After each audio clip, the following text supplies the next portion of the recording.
It's a real honor for this session to welcome our speaker, Nicky Hurd. So Nicky supports organizations and individuals to communicate effectively on climate and nature. She translates audience and opinion research to help storytellers generate maximum impact and minimum backlash, working with broadcasters, production companies, and household names, drawing on her background in communications, research, and practice. And I believe, Nicky, it's your first time at Communicate, so a very warm welcome to the stage. Thank you. Hi everyone, is that all working? We're having some minor tech issues, so I'm going to carry on and hope that it's all going to work. But yes, I am Nicky. I join you from an organisation called Hurd, and we are all about being heard in the way that you intend to be heard. We draw on and distill communications and framing insights, and we apply them to how we tell stories about big issues, but here today to talk to you about nature and climate. And we collaborate with all kinds of people to shape stories that actually move us forward and that help spark and inspire change, which I hope is very much in keeping with the conversations you've been having today. So we have 6 principles, and I'm going to focus on 2 of them today.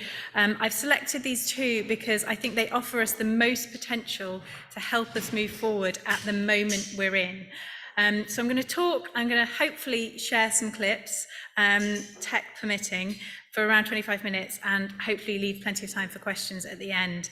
But to reveal and explore our first principle, I'm going to ask you to do something that might be mildly uncomfortable, I'm afraid, which is to cast your mind back to 3.5 years ago, April 2020, early stages of the pandemic, where we were all asked to stay at home to save lives. And I'm going to ask you to think about what made us act. So what made us do that? What made us stay at home? What made us change our lives in these dramatic ways? And this is based on a piece of researchers, some academics from LSE wanted to explore what was it that made us act? Like what was going on? What were the motivations? What were the kind of psychological forces in play that made us stick to that rule when it came out? They had some hypotheses about what it might have been that caused us to do this dramatic thing. They thought it might be that we had a good level of knowledge of the virus and how it spreads, that we became kind of expert epidemiologists, and we understood at a deep level the value of avoiding contact with each other to avoid the spread of the virus. They thought maybe it was based on people being afraid of getting ill, a powerful motivator. We didn't want to mix with people because we didn't want to get ill and contract the virus and become unwell ourselves. They wondered if it was the rules working as a deterrent. So was it that we were afraid of being caught breaking the rules? And I should say that at this point, the level of compliance to the rules was pretty high, with some notable exceptions, but we didn't know about those at the time.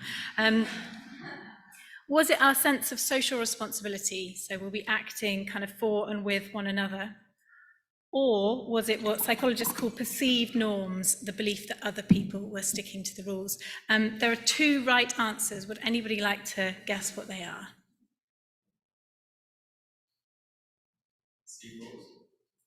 Yep, so number 5? 4 and 5, excellent. So you guys are obviously expert communicators with a deep understanding of social science and how we as humans respond to threats. It was indeed 4 and 5. So it was our sense of social responsibility, our duty to one another, and it was the belief that other people were sticking to the rules. The rules mattered, but only insofar as they kind of shaped those social responses. They didn't act as a deterrent. And I share this because even when we faced that very clear and imminent danger, even when we knew based on images we were seeing of other countries in the world, like what was at risk, what was at stake in terms of our health, it wasn't fear and it wasn't knowledge that motivated that collective response. We are much more motivated by social drivers and social cues than we are about kind of pure facts. We're social animals and we respond to social motivations and social signals.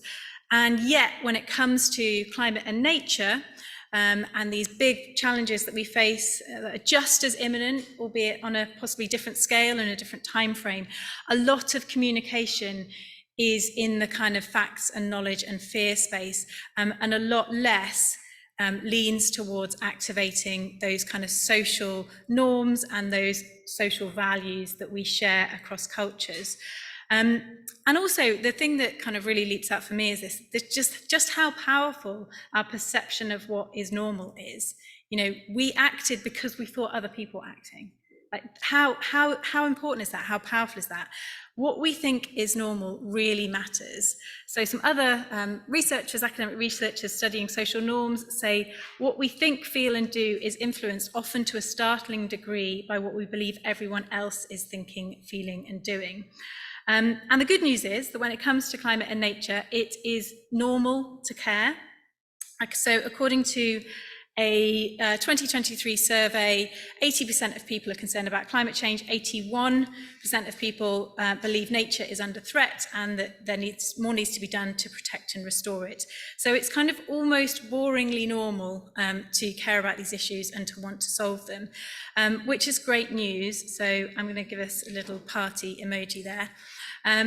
And let's hold on to what a shift there's been in the last few years in terms of people's awareness and people's engagement in these issues and people's desire to see change.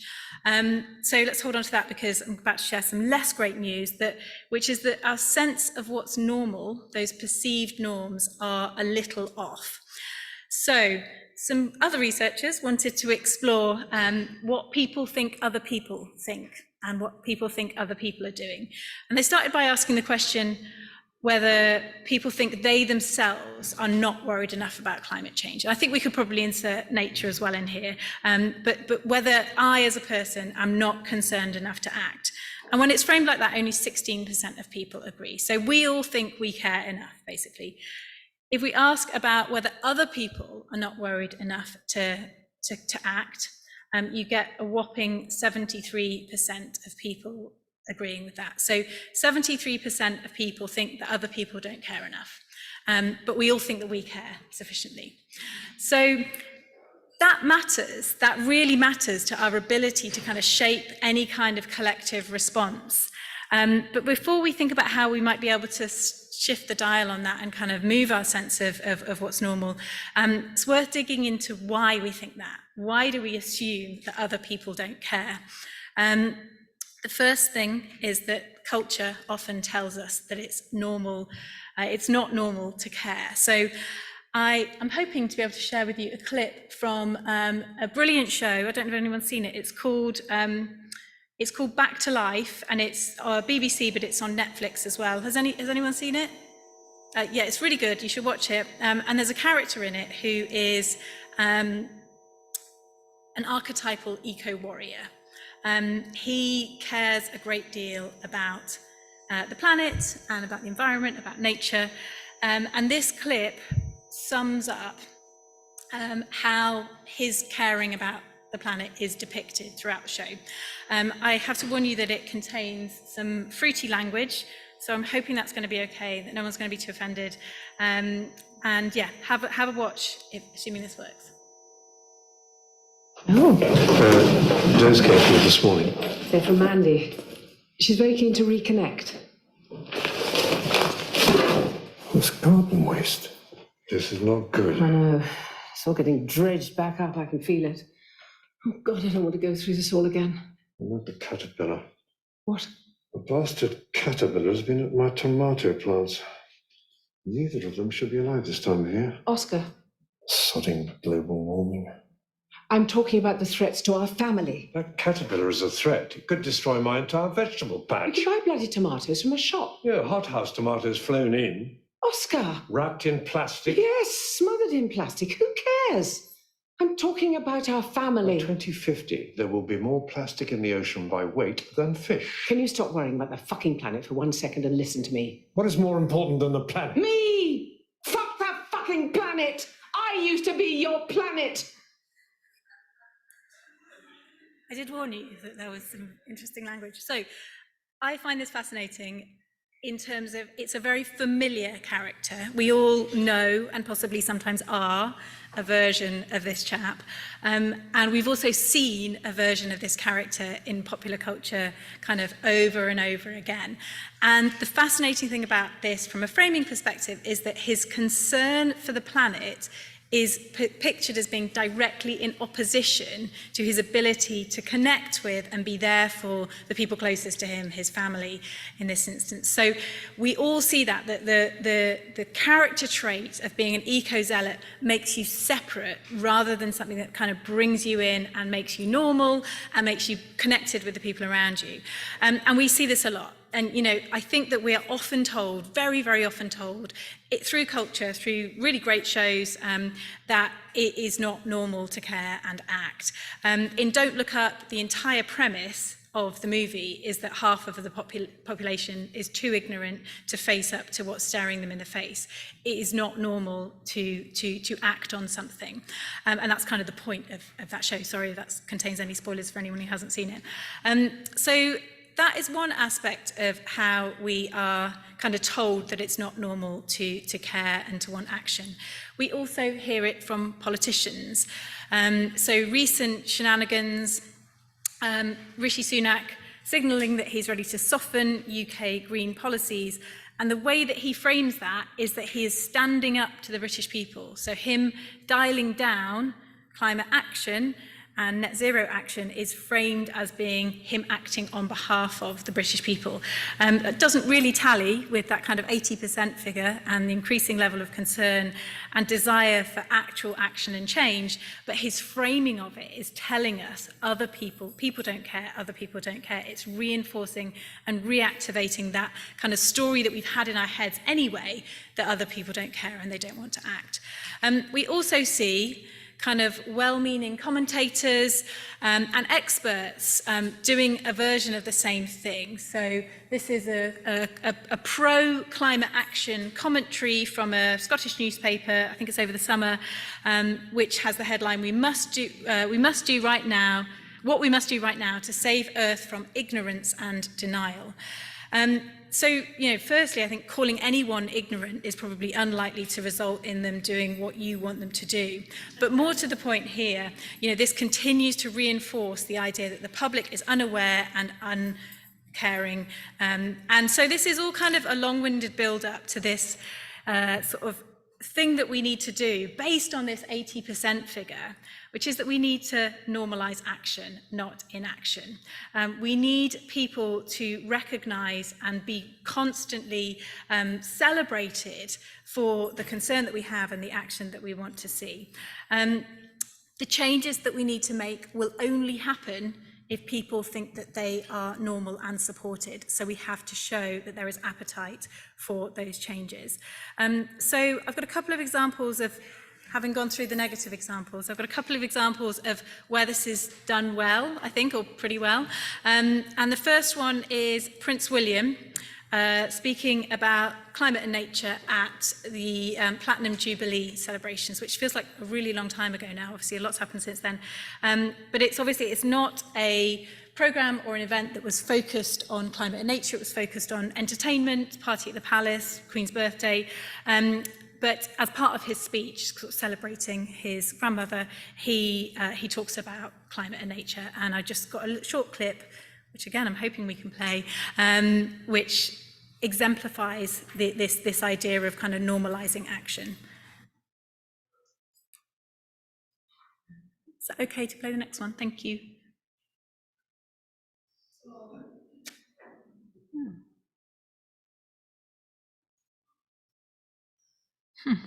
I could reenact it, maybe.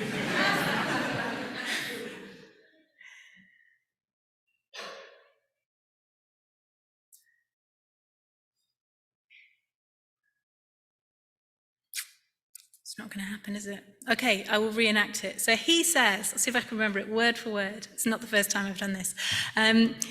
More and more people and politicians and business people are answering the call as a result of decades of campaigning and action. Climate and nature are now at the top of the global agenda, and most inspiringly, young people are now spearheading this amazing agenda. Never before have they had so much power to change the big things. That is a paraphrase, but that's pretty much what he says. So he does a couple of things that are interesting and significant, but he leads with this idea that more and more people are acting and wanting to act and joining in and creating change and creating momentum. He's not berating anyone for not acting. He's saying, this is underway, this is happening, come join it. And then he's doing a cool thing of kind of centering young people and their voices and talking about the power and potential they have to actually create change. So lots of good stuff happening in there, but to our point here, it is all about like normalizing the thing you want to happen instead of normalizing the thing that you don't want to be the case. I've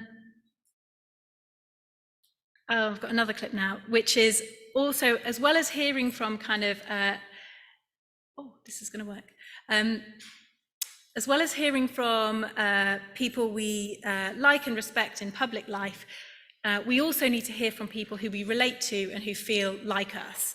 So messengers can be experts, they can be national treasures, they can be famous people, but they can also be very powerfully be people who just feel like somebody we know, a normal person like us.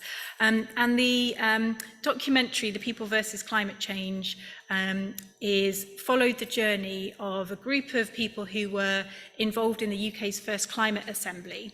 And it follows their kind of journey through being invited to join in and then learning about climate change through that assembly, and then kind of how they thought and felt as a result of that experience.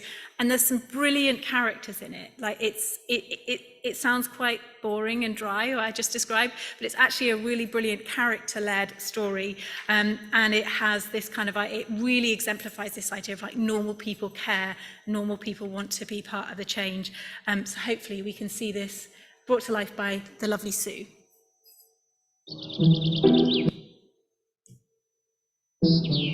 What do I know about climate change?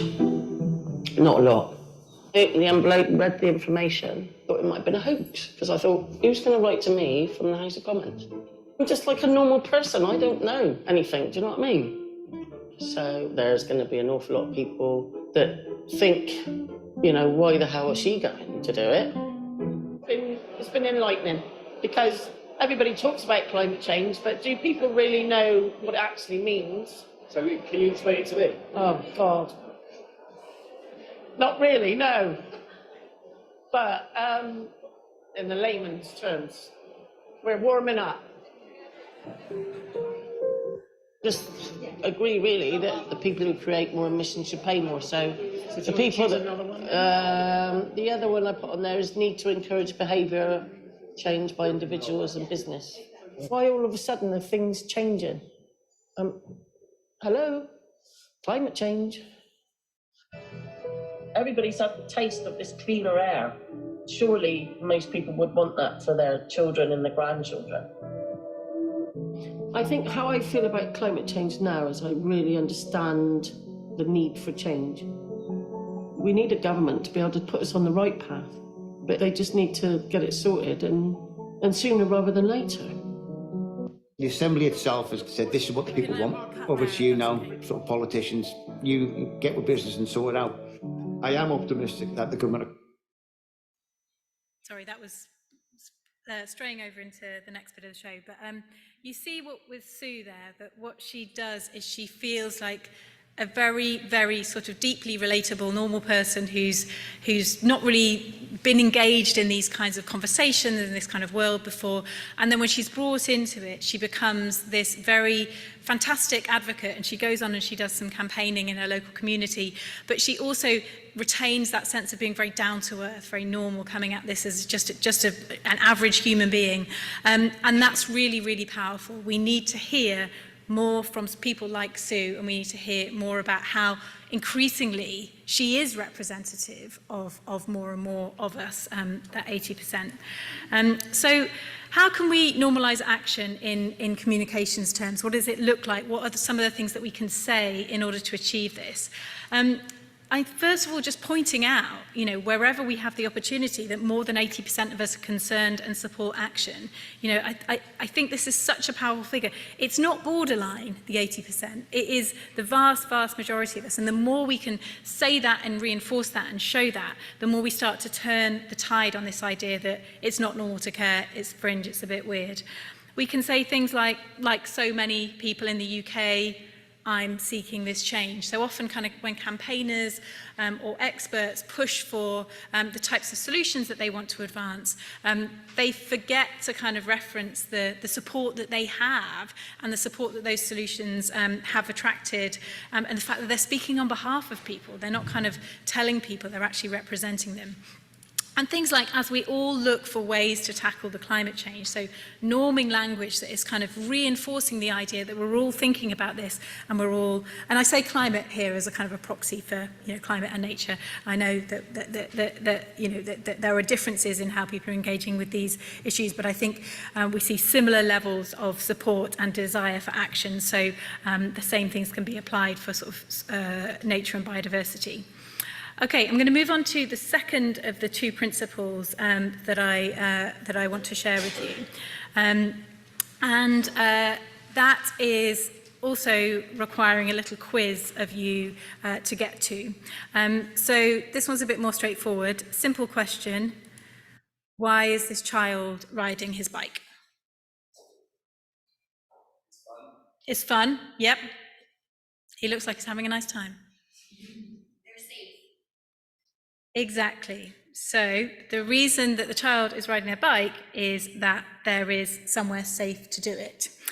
But all too often, we are not shown the context. We are not shown the kind of enabling factor for a pro-environmental action or something that is good for the planet. We are just shown the person in isolation. We are shown something that suggests this is purely about kind of personal enjoyment or personal choice rather than enabling contextual factors.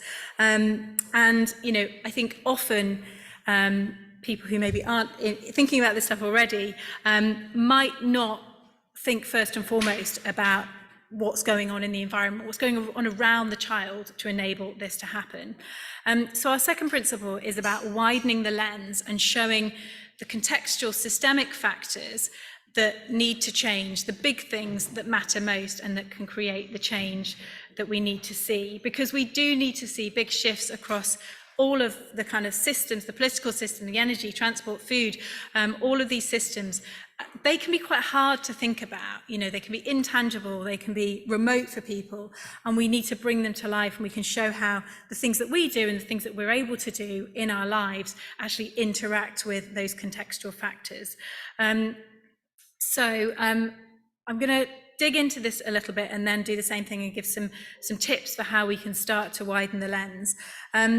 But before I do, this is a campaign that IKEA ran on climate a couple of years ago, where the headline was "Do very little for climate change." It's a really bad picture because it was taken of a tube ad, and I haven't seen it anywhere since for understandable reasons given what I'm about to say. But the gist of it is, do very little for climate change.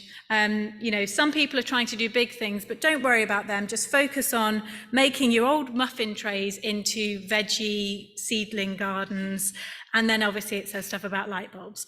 And we could say, like, on climate and nature, like, what's wrong with giving people this very simple entry point, something that they can do that's tangible, that's personal, what's wrong with that? And some researchers actually wanted to explore that question. They wanted to explore what happens when we frame the solutions to these problems as individual versus systemic. So they ran kind of a series of experiments to explore this, and they concluded that different frames compete for our limited cognitive resources, and where several possible frames are available, a focus on one will crowd out the other. So they are saying that the individual frame, the individual story, the kid who likes to ride his bike because it's fun, is in direct competition for the systemic story, the kid who likes to ride his bike and is able to ride his bike because there's somewhere safe to do it. And therefore, if we focus on those individual stories devoid of context, that comes at a cost. That is something that is competing for space in people's heads. And they said they ran an experiment where they showed people different interventions and solutions framed in different ways. And they said that when they show people interventions that target individual behaviour, they shift their attention away from systemic reforms compared to those who learn about systemic reforms. It's a really great piece of research. It's called The I Frame and the S Frame, How Focusing on Individual-Led Solutions has led behavioural public policy astray.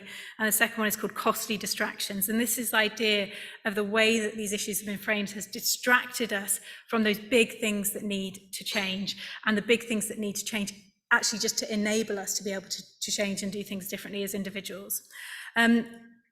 So this is all to say that kind of individual change in isolation can obscure the big picture.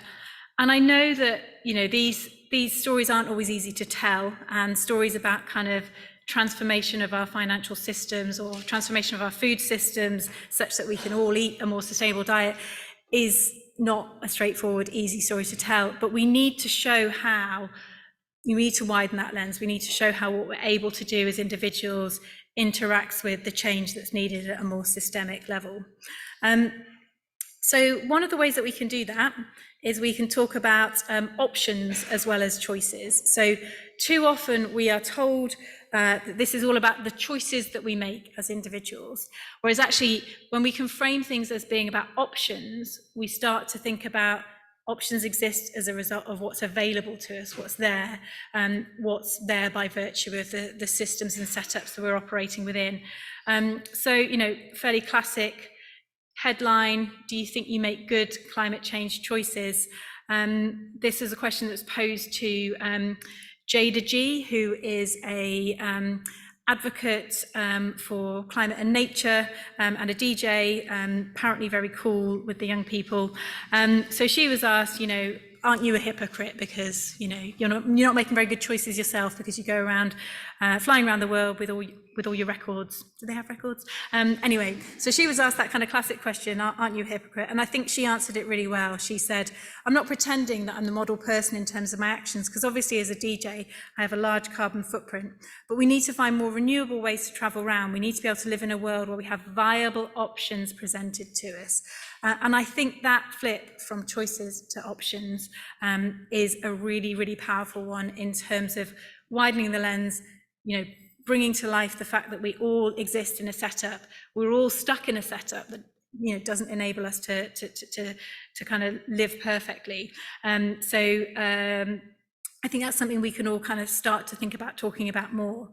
And just some other phrases that can help us sort of turn this around. You know, basically sort of, this isn't a phrase, this is a concept, but we need to sort of show the cycling lane and not just the cyclist, and draw attention to the cycling lane and indeed the need for cycling lanes. It's not just about cycling lanes. I'm using that as a metaphor for other types of systemic change, but we need to do that much more. And we need to be clear that our actions depend on context, and we need to show the appetite for change at that systemic level. And my last point here is a little bit controversial, but I think that we need to be careful with the word behaviour. So the word behaviour is inherently sort of paternalistic. It's something that toddlers do or don't do. It's rarely something that we use when we're talking about ourselves. So I don't really talk about like my own behaviour. I might talk about my actions and my choices, but I wouldn't talk about my behaviour. And yet in the environmental space, everything that's about trying to encourage change, focused on individuals, is shrouded in this language of behaviour. And it's not just about the word, it's about the sort of mindset that accompanies that, which is that there are people who are behaving wrongly, and it's our job to set them straight with their behaviour. Actually, I think the word behaviour could probably best be applied to fossil fuel industry bosses whose behaviour are the ones that we most need to see change within. So I think that when we're talking about kind of the big shifts that we need to make over the coming years and decades, we need to be careful that we're not kind of reflecting a paternalistic, patronising, you ignorant people need to change sort of mindset. I'm not saying anyone here does that, but I think sometimes that can inadvertently be felt by audiences. Okay, well, one last clip to show you, which is hopefully bringing together what we've just talked about, the two big, the big ideas we talked about. This is a clip that we made with the TV presenter, Dr. Amir, so TV doctor who does stuff on BBC, and he does stuff on ITV.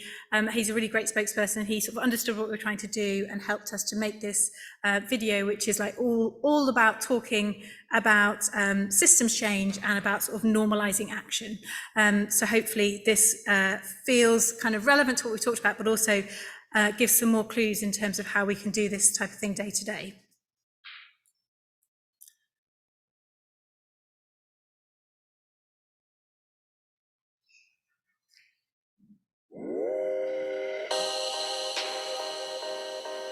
What's the most powerful way to tackle the climate crisis? The science is clear in that to solve climate change, governments and businesses need to rapidly phase out fossil fuel extraction.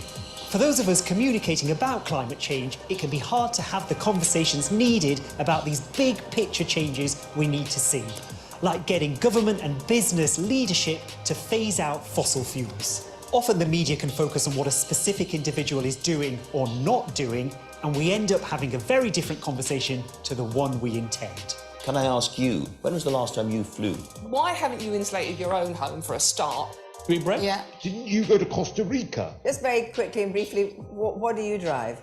That's because policy and systems change are difficult to communicate and think about. Here are 3 tips based on research to help you widen the lens on climate change. 1. Speak up for what a broad section of the public wants and needs. More than 80% of the UK public are worried about the climate crisis and want more action to tackle it. Be clear, you're with and for these people, not against them.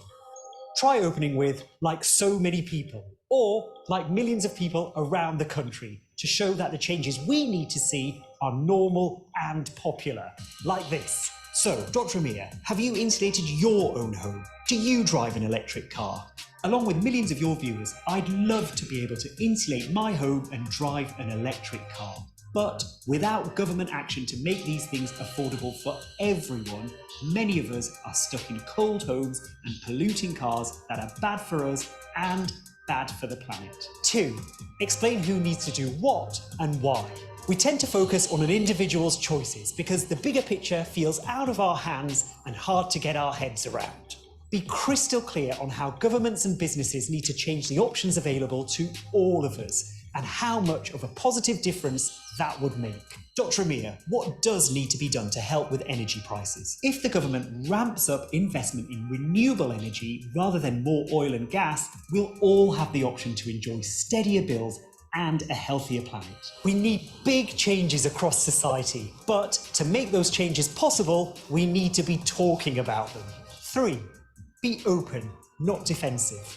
We're all trying to do what we can, so don't worry about being caught out. Your tone is really important in establishing trust in what you say. Try not to feel defensive, and instead explain what's really important and what needs to happen. Like this. So, Dr. Amir, how did you get here today? You probably won't be surprised to hear that, like many of your viewers, I do drive. It'd be hard for me to get to work when there's no buses or trains near me, but that's exactly what I want to talk about. We need much better public transport and more electric vehicle options and infrastructure. So there you go. Read more about these tips and ways to talk about climate change at the link in the description. Get in touch with the team behind the tips if you want to know more.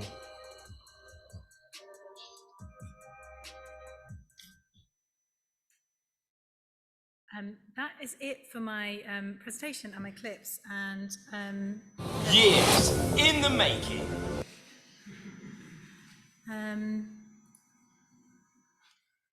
That's my final slide. Let's chat. Fantastic.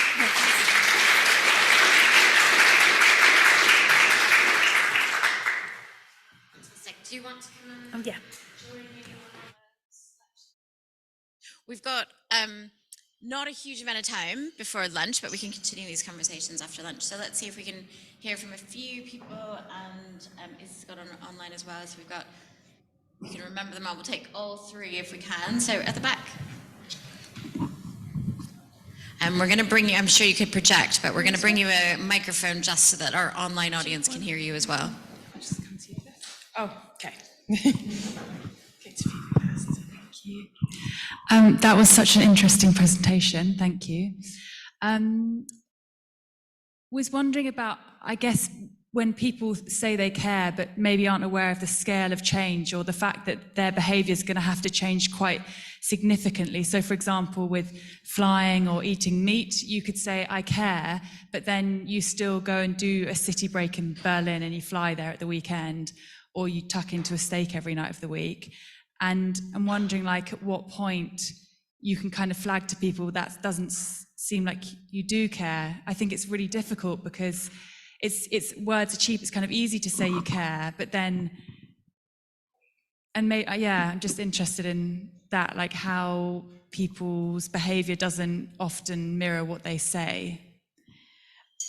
Yeah, I think that's really common, but I think that's also true of a lot of people who work in this space, who are very active in this space. I don't see anybody sort of living, well, maybe there are people, but living a kind of pure, sustainable lifestyle. And I think that to change that, we need to actually all feel like we're heading and moving in a different direction. And I think pointing out to people that they don't care enough and that they're behaving hypocritically is absolutely not the way that we would get anyone to sort of reflect on or change how they are starting to act. It's much more about the kind of changing norms, changing the value systems, reinforcing the good stuff that's already happening, and then starting to move from there. And I think I feel really nervous about this kind of like sense that there are, you know, people filling in a survey saying they care, 80% of them, but they don't care enough, and that it's our job to kind of point out that their actions are not living up to this ideal, when I think we're all kind of hypocrites. I think we're create change, but we are fundamentally in a setup that makes it very difficult to opt out of a lot of the things, like, for instance, having a car, you know, having a car or not having a car. That's the number one thing you can do to reduce your carbon footprint. It's really hard not to have a car, especially if you don't live in London, basically. And I think that the more people feel got at for those behaviours and those choices, the less they think about actually thinking about making changes over the long term themselves, but also the less they think about that big picture and how things could change at a systemic level to enable different behaviours to thrive among all of us, not just the people who don't care enough. Does that make sense? Yeah, thank you. We've got another in the room, and then we've got one online as well. Thank you. That was really interesting. Thank you. I've made a lot of notes. I work at WWF in the communications team, and I've got a question about how we talk to and about government. So we talk a lot in our comms about how many people care, how individuals and ordinary people care about this issue, but we often frame it in a way that's like, ordinary people care, but government are not doing enough. And while you were talking, I was just wondering whether that's kind of contributing to a general sense of hopelessness that even if you care, it's not making a difference because the action's still not happening at the systemic level. And I'm not sure. I've been thinking about it while you were talking, because I do think it's important to hold government and businesses to account and not let them off the hook. But I wonder if you think there's a role for a more kind of positive discourse from organisations celebrating what has happened. I think there's a space for a little bit more nuance, and I think you're absolutely right that the same stuff is in play when it comes to politicians and other leaders, that there's this sense of kind of, if they don't perceive it as being normal to do what they can do in their position of power, they consider it to be abnormal and weird and not in their interests overall, then they're not going to do it, even if lots of really great organisations are suggesting they should do. And I think there has been this sense of there's a term for it, but I don't really like the term because I think it's got some negative connotations. But pluralistic ignorance basically is the concept, which is like the idea that we all don't do something because nobody thinks anyone else wants to do it, and that's definitely in play in those spaces. So I think that the nuanced story that we need to tell is that increasingly politicians and leaders want to do this, are starting to do this, but they are being thwarted by, and then kind of calling out the issues, the challenges, the obstacles, the people who are making that change more difficult than it needs to be. And I think being able to tell stories that are about, I think often we get into a binary where it's like, it's either got to be wholly negative or wholly positive, and neither of those things are true. Instead, it's got to be about like, actually progress is happening. Like I saw a story yesterday about Reading halving its carbon footprint, like celebrating, BBC News story. Like we need to be able to say, like, this stuff is starting to happen. Okay, it's not happening fast enough and it's not happening on the scale that we need, but it is possible and it is somewhat underway. And that's the way you get people to like join in. You don't kind of get people to, I don't know, think about people on a dance floor. You don't get people to like join a dance floor by saying, no one wants to dance and the music's terrible and it's awful. You kind of actually have some people start to dance to good music. And I think that's the sort of the vibe shift that we need. Great analogy. I think we've probably got time for a few more because we're kind of holding people from their lunch. So should we take a couple? Maybe one from online and one from here, a couple in the room. I'll just do the online one first. One is a reference question, which is someone online is asking that the statistic that more than 80% of us are concerned and support action. Do you have a source reference for that statistic? I do. I could share that afterwards if there's a place for that. Yes, the climate one in particular is asked quite a lot, and it often comes in around the 80% figure. Sometimes it's more, sometimes it's just under it. And then the nature one was a recent survey where 80% of people said that they're worried about nature loss and they support action to tackle it. But I will find the references. Great, thank you. And just one more from online, which is the things that you were talking about normalcy. How do you feel that would relate to neurodivergent groups and neurodivergent people, if that's something you feel you can speak on? I'm not sure I can, other than I don't think it has to be a sort of like strict, broad, kind of restrictive sense of like what's normal for everyone.